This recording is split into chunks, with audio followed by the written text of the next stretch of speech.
Hi, Tammy. How are you doing? And I hope you're enjoying Durban. Hey, Sid, I'm doing great. Thank you. I am really enjoying Durban. I'm so blessed to have such brilliant weather. It's nice and cool, and it's really been in my favor. So I'm very, very grateful. Awesome. And I'm looking forward to catching up tomorrow afternoon. And yeah, I will get straight to our topic, reclaiming your mind. And what were your thoughts on this topic when I had brought it to your attention? It's something that is so relevant to today's day and age. And when you sent me the topic, I thought, this is actually so brilliant because I've actually seen kids less than a year old sitting in their strollers with the screen, and that screen time is actually not good for the children. But this is a pastime. The parents don't want niggly children and irritating them while they're shopping, while they're eating. What they do, they put an iPad in front of them, they put Mm. a cell phone in front of them, and they don't realize the damage that they're causing, not really now, but more long term damage that they're causing to these kids. That's It's true. really Uh, sad, yes. how has constant exposure to social media and digital content affected people's mental clarity and emotional well-being? So constant exposure to various, it's not just social media, there's so much digital content on the whole has affected people's mental clarity by constantly creating a distraction, I would say. It's like information overload. If you look at it, as I said, it's not only social media, it's how many schools these days are even going the digital route. Where I know in Dubai, a lot of the kids now, it's coming up to the last term, and a lot of the kids are gone online because of what's happening in the East. So even that, it's too much of a distraction.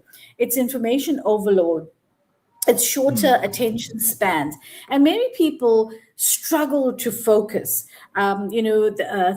Focus, think deeply, or even relax because they're constantly consuming content, and switching between apps and notifications. So emotionally, it has created increased stress, anxiety, comparison, and I would say a pressure almost to seek approval online, seeing idolized version of other people's lives. Like I've never watched this, but like the Kardashians, I've never watched one episode of them. But you get so fixated on other people's lives online that all you're doing is you sitting and you're focusing on what are they doing next, what are they doing today. Yeah. Digital platforms, as much as it can help people to stay connected, but excessive use often affects people very negatively. It affects their inner peace, their emotional balance, and I would say the overall well-being. That's so true. Why do so many people feel anxious, overwhelmed, or emotionally drained after spending time online? So many people have or feel or go through that anxiety, that overwhelm feeling, and feeling emotionally drained, because social media is constantly stimulating the mind.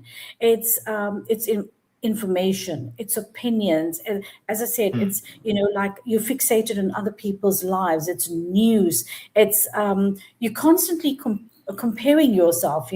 So people are exposed to unrealistic lifestyles, the negative content, the pressure to stay connected. I mean, I know of people that see something or see a brand name, and because that celebrity has got it, I now need to go and get it, or because that influencer has got it, I need to get it. So it's constant connection and comparison and approvals, likes, comments. It's like, oh, if I don't like this, this influencer wouldn't like me back or wouldn't follow me back. It's that constant. The brain also gets very little rest because of the notifications, the Yeah. videos, the endless scrolling. I mean, Hmm. I know I can take my phone and I can scroll for a good 45 minutes. And I thought, what a waste of time it is, you know. So it's constant attention, it's activity of the brain. So this can lead to mental stress, exhaustion, insecurities, emotional overload. And Mm, remember, over time, this builds up, and excessive online activity can reduce your inner calm. It can affect your self esteem. It can make people feel emotionally disconnected and drained.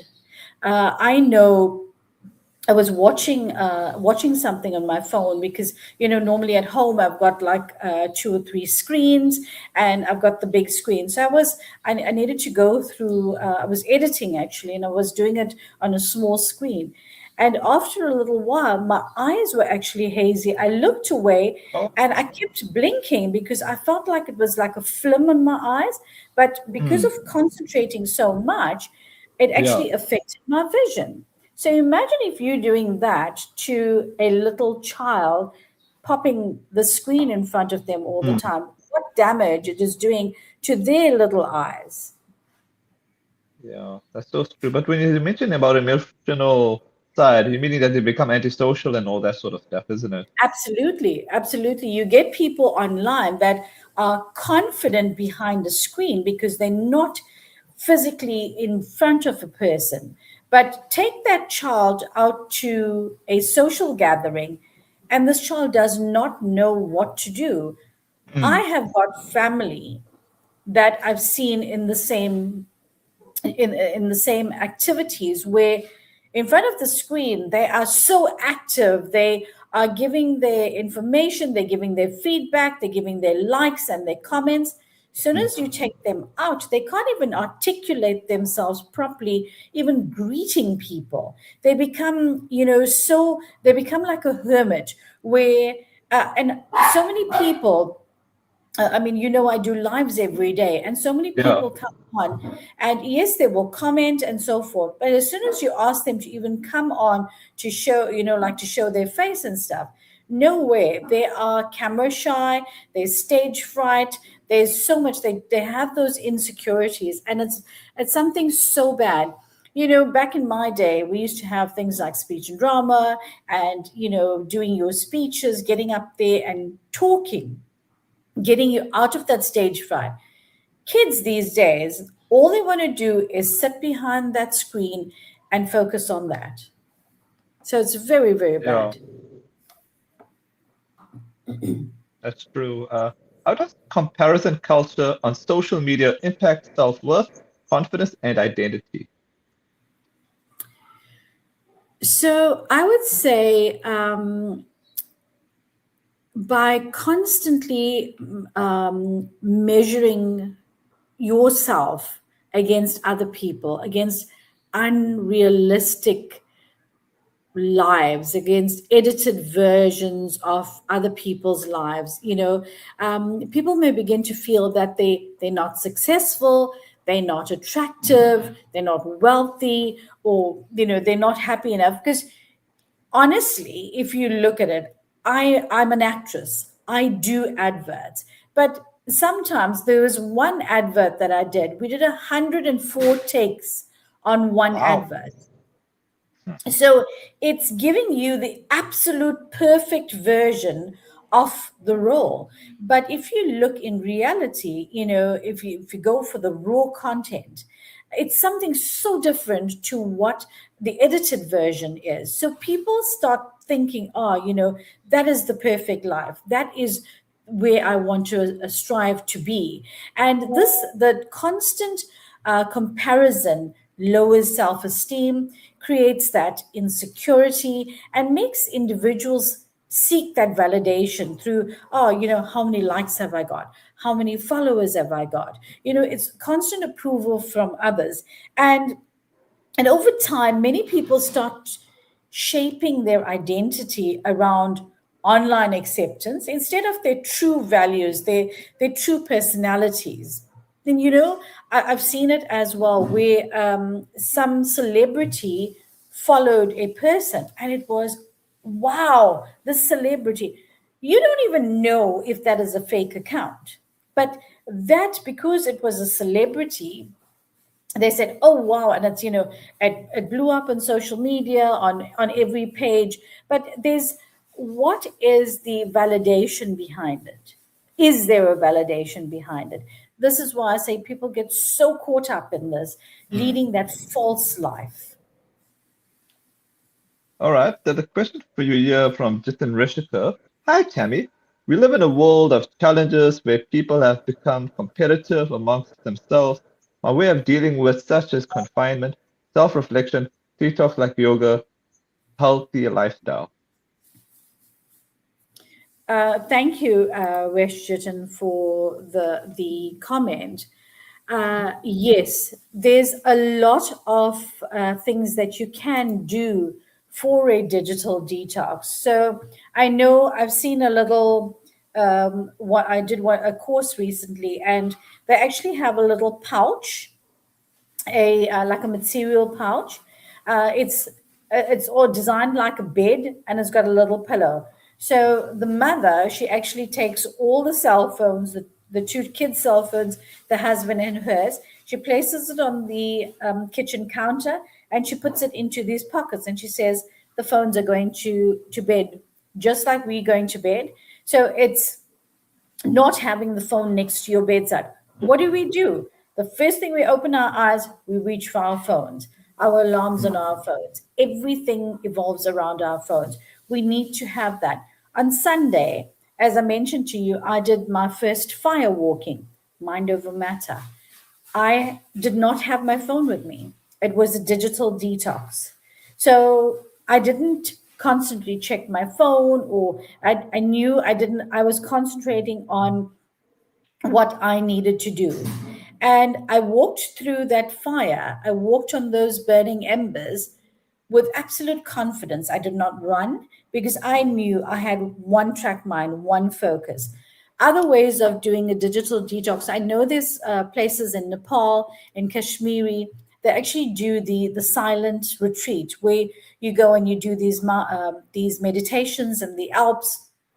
I know there's places in Tibet where you can also go. So there's no phones. You leave your phone in your apartment or your hotel room, and you don't take it with you. So you're going through an entire weekend. So it's Friday, Saturday, Sunday, Monday of no phones, no social media. And I promise you, it's such a soothing, such a cathartic experience, and such a genuine experience because your mind is calm, you are focused. When you come back from there, you actually come back with such clarity, with such renewed verve and vigor from, totally detoxifying from social media. And you actually tend to realize, a friend of mine did it recently, and she did it in Durban, strange enough. There's some ashram, and she Okay. flew down from Johannesburg, and she went through the entire detox, and it was a silent meditation. And she said it's like does your reset for you. It presses that reset button. Awesome. What are some signs that someone may need a digital detox even if they don't realize it? So, I've noticed this with people where they constantly, it's like picking up their phone. It's, Mhm. constantly doing this, that you can notice the anxiety about them. Like if they don't have that internet access, difficulty in Mm. sleeping, poor sleep. Poor sleep is one of the biggest signs that someone needs a digital detox. Mental exhaustion, where you don't have clarity of thinking, you're feeling constantly tired. Headaches around the temple areas, where you would find that is stress, that is tension, because remember, you're focusing on these tiny screens all the time. Where you quickly get irritable. You get irritated if somebody is talking too slowly, if somebody is, excuse me, if somebody is not responding to you with quick action, spending less time in real life relationships. and activities. The other signs include comparing themselves to others online, to celebrities, to influencers, feeling emotionally drained all the time, and feeling emotionally drained after like a long period of scrolling, reduced productivity, where before you could do a task in 30 minutes, that same task is now taking you 2 hours because what's happening? Your phone all the time, you scrolling the internet, you're listening to something, and you know what? Um, I would say this is like a love hate relationship because it's giving us everything at our fingertips, Yeah. but the damage it's causing as well, we don't see that. But if we can limit our time to this, we can manage it much more better. So these behaviors can show that digital content is affecting mental clarity and emotional and mental well-being, I would say. But isn't it a bit difficult for those that are like in the online world because of this work from home phase? Yes, even with that. So, like back when I am home, I'm constantly in front of my laptop.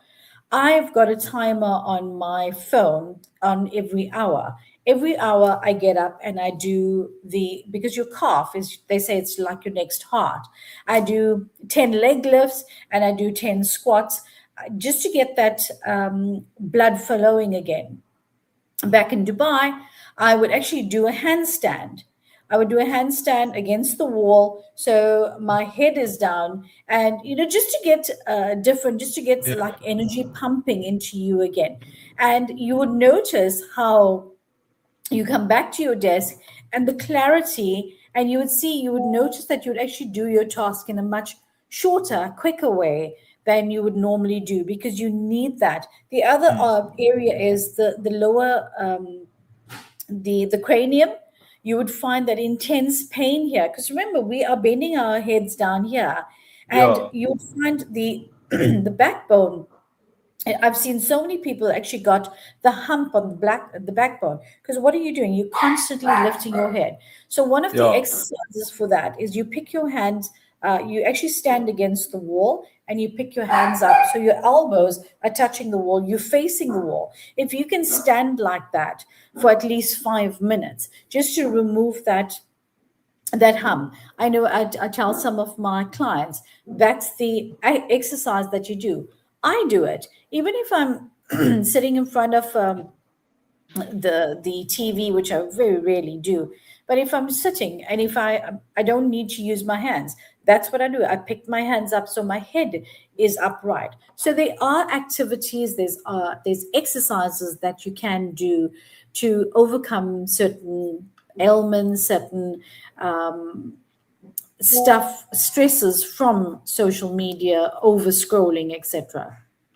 Okay. What practical boundaries or habits can people create to develop a healthier relationship with technology and social media?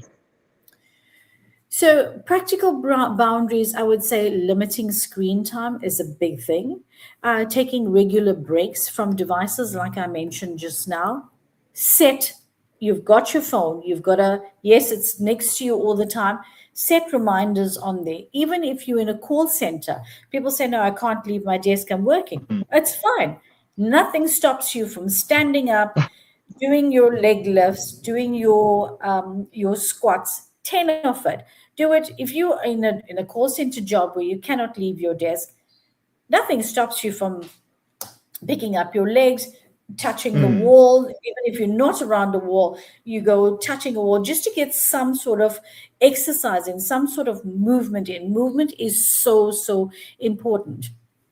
The other thing is turning off unnecessary notifications. I know on my phone, most of the time I would get a message, don't you want to turn on this notification? Don't you want to turn on that notification? And what happens? If we're looking at something on WhatsApp, a notification comes up. Yeah. Oh, that's going on special. Let me go on to that. Oh, this is happening. Let me see what the celebrity is up to. That you turn off the notifications. You Mm. don't need it. So and before, I would say a strong no, before bed, at least an hour. If you can do 2 hours, that is brilliant. But at least an hour before bed, no phone, no social media. How often have you seen? I did not allow this with my kids because I've noticed at the one time where we watched a movie and it was, it was blood and fighting and so forth, and my kids would actually have this fear, and they would have bad dreams, or they would get up in a fright.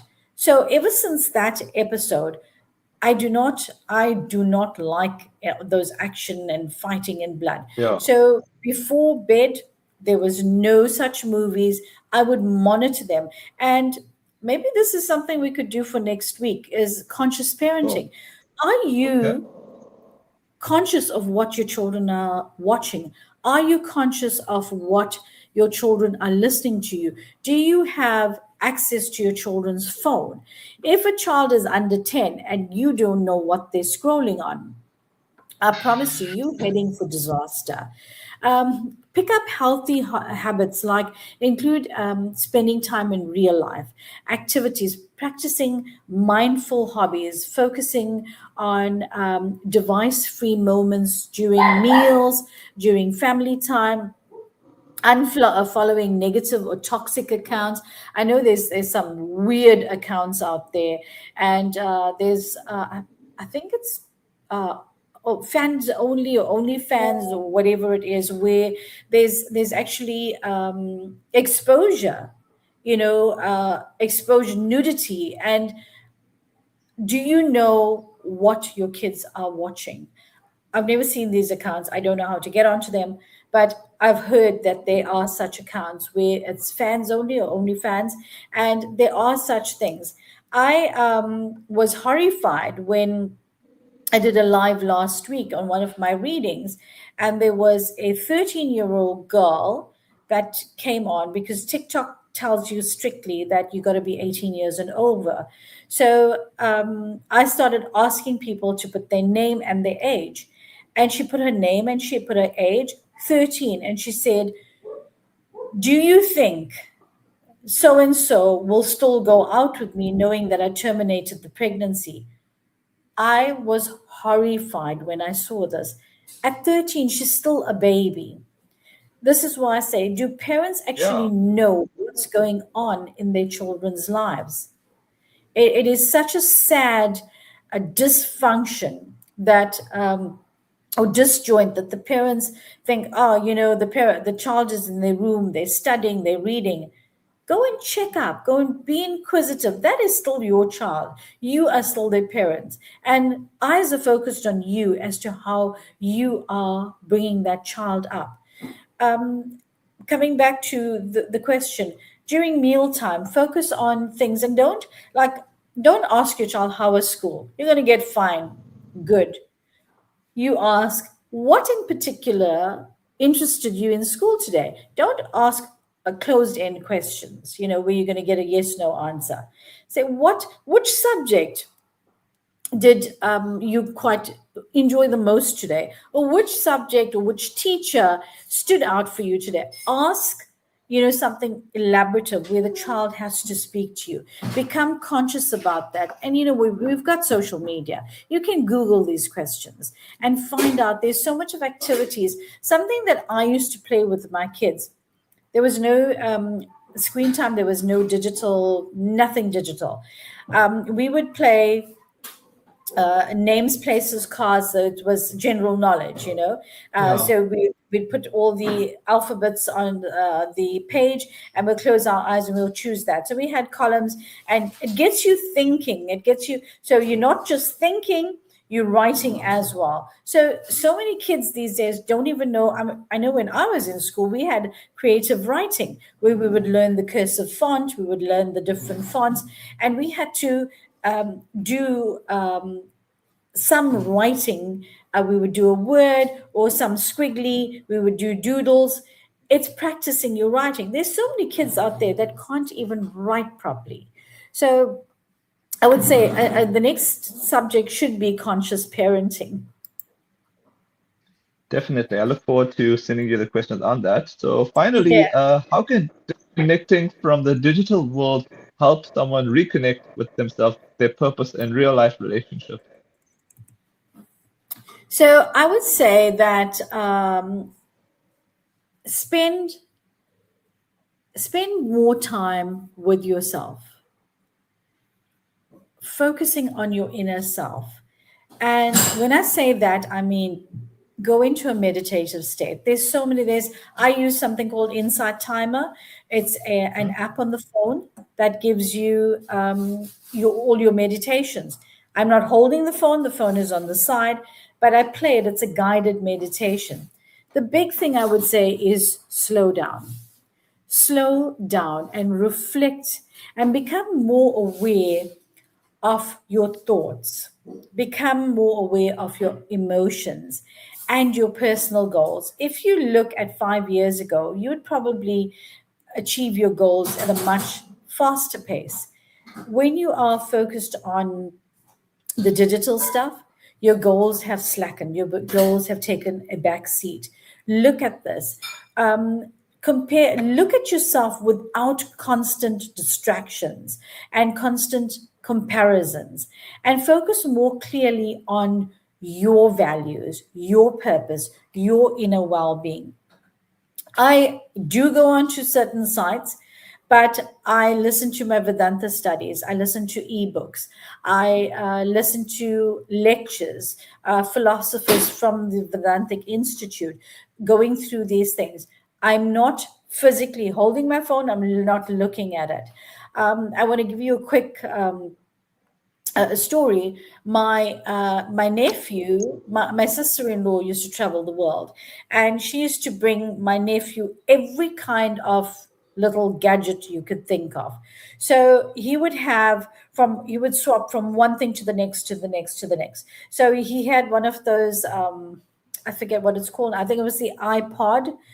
We had had the little the screen listening Okay. to music, and that was a very tiny screen. Then he would have the phone, he would have his iPad, he would have his laptop, and a whole lot Wow. of gadgets.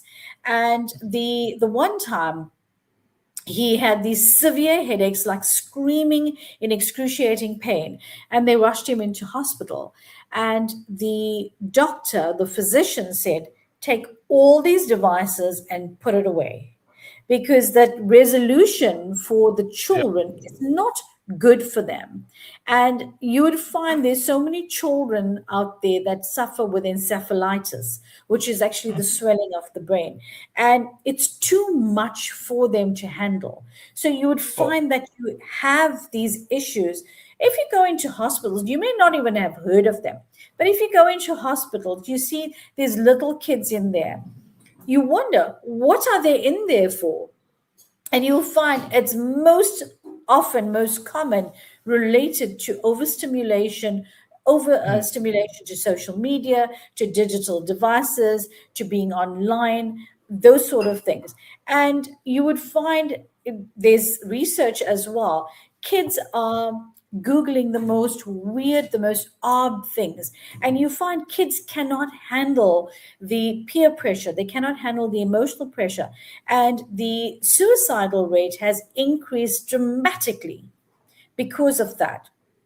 So I would say, by also with your relationships, encourage deep conversations. As I mentioned, yeah. like around a dining room table, encourage more talking, more interaction, more presence, more genuine connection with family and friends. Go out to the park, go and have a picnic, spend less time online. And this helps people feel a lot more calmer, a lot more balanced, and more connected to themselves rather than the world. So, like with me being here, Mhm. I don't have to go online and listen to anything or watch social media or watch the news about what's happening in the East. I get a call. Oh, did you hear this was bombed? Or did you hear this happened? Everybody gives me the information. So Yeah. giving it to me, I don't need to read it myself. It saves me the time of going and scrolling on my phone. How often you get that? even I think humans are the best salespeople. And some people say, mm, oh no, I'm not a salesperson at all. But you come back, I the new Michael Jackson movie, I had like 16 people tell me, no, you need to go and watch it. mm, So, I didn't know there was a Michael Jackson movie. I seriously didn't know. And they said, no, no, no, it's on circuit at the moment. You've got to go and watch it. So there was not, if it was somebody else, I would think they would drop everything, they would book this, mm, book the ticket and go and watch the movie. Yes, it's a nice outing. I didn't feel the need to do it. I would like to mm, watch it. Yes, I would like to learn about his story and so forth. I would like to watch it, but there wasn't a hype for me to mm, go and watch this thing. And yes, I know his kids, his family are getting royalties from that, but there was no dire need for me. It's not a life and death situation. Whereas you yeah, get some people, it's like, oh, I have to do it now. You got to be first. You got to be first to the. I'll get to it when I get to it, if I get to it. You know, that's me. that's awesome. Thanks so much for your time, Tammy, and yeah, I will catch you up tomorrow in person. Absolutely looking forward to that. And love and light to all the listeners and viewers. And we will catch you next week. Cool.